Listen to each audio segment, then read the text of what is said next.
Hello, bienvenue, ravi de vous retrouver ici pour cette deuxième vidéo sur Singularity Marketing. La première a été bien accueillie, j'ai eu pas mal de... oh, pas mal, j'exagère un peu, j'ai eu quelques messages positifs et encourageants. Merci pour vos retours. Deuxième vidéo aujourd'hui avec un élément qui est important, un sujet qui est important plutôt. Ceux qui me connaissent savent que j'en ai déjà parlé à de nombreuses reprises et que j'en parle régulièrement. J'ai d'ailleurs fait un post à ce sujet-là sur LinkedIn cette semaine.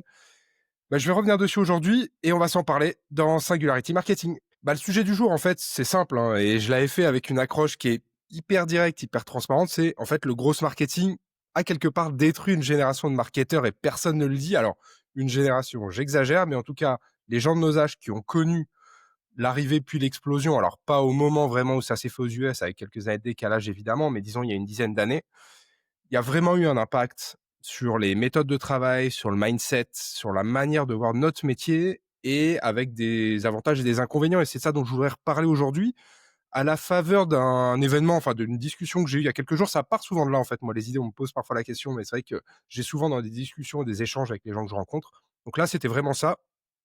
C'était la semaine dernière, en fait, hein, j'étais à un dîner avec des amis. Il y avait l'ami d'une amie qui me parle de ça, qui me parle de growth hacking, qui me parle de feedback loops, qui me parle en fait de tout ce qui va être un peu le vocabulaire de cet écosystème-là.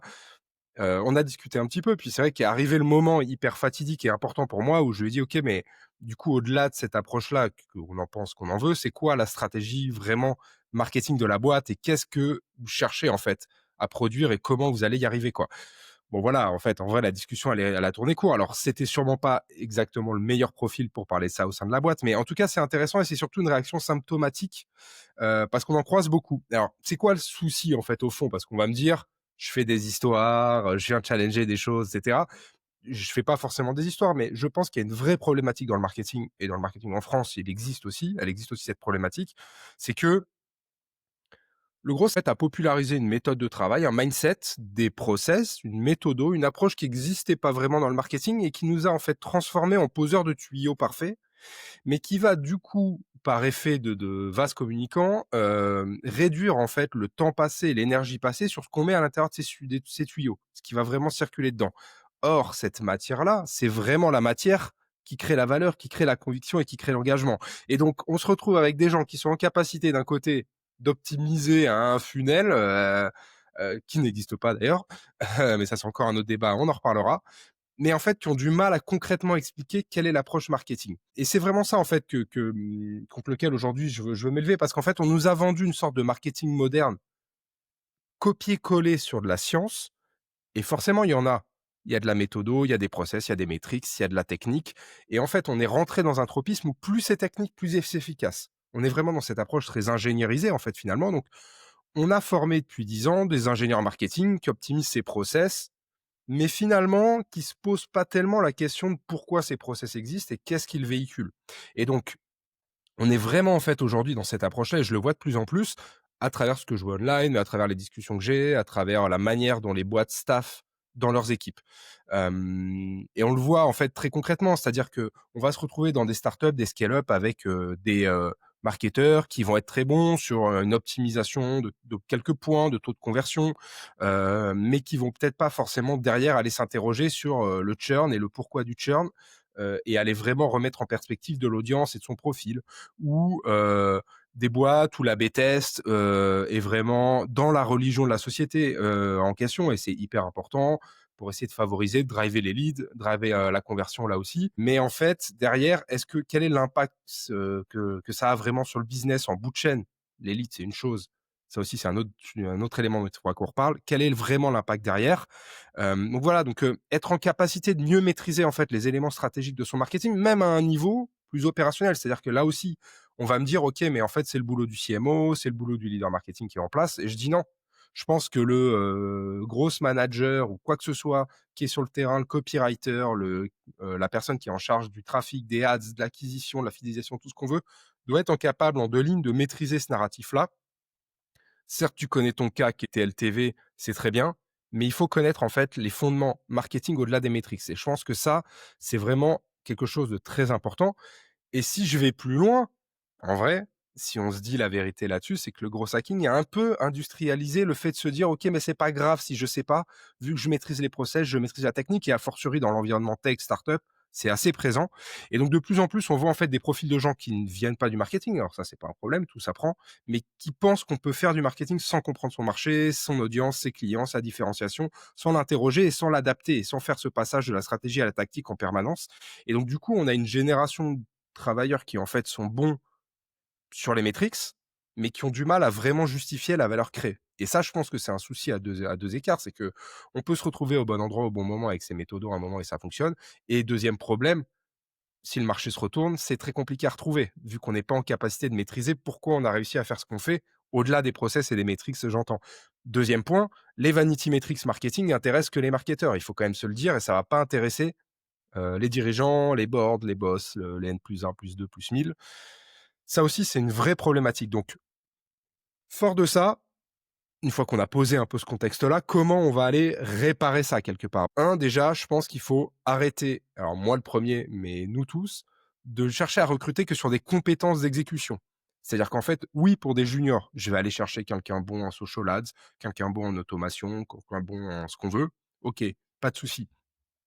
Important pour moi dans une phase de recrutement et d'échange, c'est de bien interroger et challenger aussi sur la capacité d'analyse en fait. D'un point de vue marketing, en fait, au-delà des process, au-delà des métriques. On n'est pas juste là, le marketeur est pas juste là pour répliquer des méthodos de travail. On est là aussi pour être en capacité de les mettre en perspective d'un environnement concurrentiel, d'une compréhension du client, d'un positionnement et de tous ces éléments qui, en fait, font la vraie valeur d'une société, même si on se le dit pas. Donc, pour moi, ces éléments-là sont prioritaires. Le gros vient après. D'abord, il faut arriver à maîtriser et surtout à les mettre en scène, c'est-à-dire à les utiliser. Parce que si ça reste sur des decks et qu'on se les diffuse en réunion en interne, puis on se tape sur l'épaule et on est tous contents, ça produit aucun effet. Le but, c'est derrière de pouvoir traduire ça, de les utiliser, et ensuite on accélère et on va aller chercher des éléments. Deuxième point là-dessus, sur cette histoire de gros hacking, c'est qu'aussi le système, et je les ai lus en fait tous les bouquins américains qui ont popularisé cette approche, grosse marketing ensuite par effet de transport, on va dire, je les ai lus ces bouquins, c'est aussi né dans des contextes et dans des situations très particulières de sociétés plutôt naissantes ou en tout cas plutôt dynamiques, sur des marchés plutôt neufs, sur lesquels il y avait tout à faire, avec des écosystèmes qui étaient moins verrouillés sûrement que la plupart des marchés sur lesquels on est aujourd'hui d'un point de vue concurrentiel, d'un point de vue technique et d'un point de vue moyen. Donc c'est aussi en fait une réaction au fait de se dire: «Je ne suis pas en capacité aujourd'hui d'aller challenger les gros leaders du marché qui sont là depuis très longtemps. Je vais essayer de créer une forme de disruption», c'était un mot à la mode il y a 10 ans, une forme de disruption différente. Le gros, c'est une réponse à ça. Quelle technologie et quelle approche je peux trouver pour essayer de contourner en fait des comportements, essayer de faire de l'adoption un petit peu différente, en utilisant des règles pas complètement établies dans l'environnement digital, à une époque où c'était beaucoup moins drivé, contrôlé, surveillé qu'aujourd'hui. Je pense à RGPD, mais pas que ça. Je parle même aux habitudes et aux usages en fait de nos clients, de nos consommateurs, de nos partenaires. On est tous beaucoup plus matures évidemment qu'il y a 15 ans sur ces environnements-là. Ça aussi, en fait, il faut le prendre en compte. On est aujourd'hui dans l'incapacité de se dire que le grossier existe toujours dans ce cadre-là. Il ne peut pas exister vu que le contexte et l'historique et l'environnement qui existait à l'époque quand il est né n'est plus. Qu'est-ce qu'on retient de tout ça? Bah, en fait, pour moi, la problématique, elle est double. C'est-à-dire que je pense que le gros a sa place, mais je pense que ça n'est pas une compétence en soi. C'est une forme d'évolution, un step de maturation marketing, mais qui nécessite, pour vraiment être efficace, de maîtriser tout le reste. Et le problème, c'est que ce reste-là, souvent, dans certains types de profils, il est négligé. Les seuls moments, en fait, où je pense que ce type de profil vraiment très spécifique peut avoir du sens, c'est des leaders de marché qui sont là depuis longtemps et qui ont besoin en fait d'aller challenger ce qu'ils font et essayer de trouver d'autres opportunités, d'autres orientations. Donc ça peut avoir du sens. Et puis le deuxième moment où ça peut avoir du sens, c'est dans des boîtes qui cherchent à se réinventer et qui ont besoin en fait de contourner leurs approches et leurs méthodes avec une autre forme de mindset, d'aller challenger la méthodologie de travail, les process, la manière de concevoir et de trouver des idées et de les mettre en scène, la manière de les pousser, la manière d'aller targeter et suivre en fait les audiences, leur impact, etc., etc. Voilà pour cette vidéo. J'espère que ça t'a plu, que ça vous a plu. Je sais pas si je vous tutoie ou je vous vois, ça on le définira ensemble. Voilà, le sujet est important pour moi. N'hésite pas à faire tourner cette vidéo autour de toi si ça t'inspire, à me dire ce que t'en penses, à me donner ton avis et à te partager un peu ces éléments. On se retrouve très vite avec une prochaine vidéo dans Singularity Marketing. À bientôt!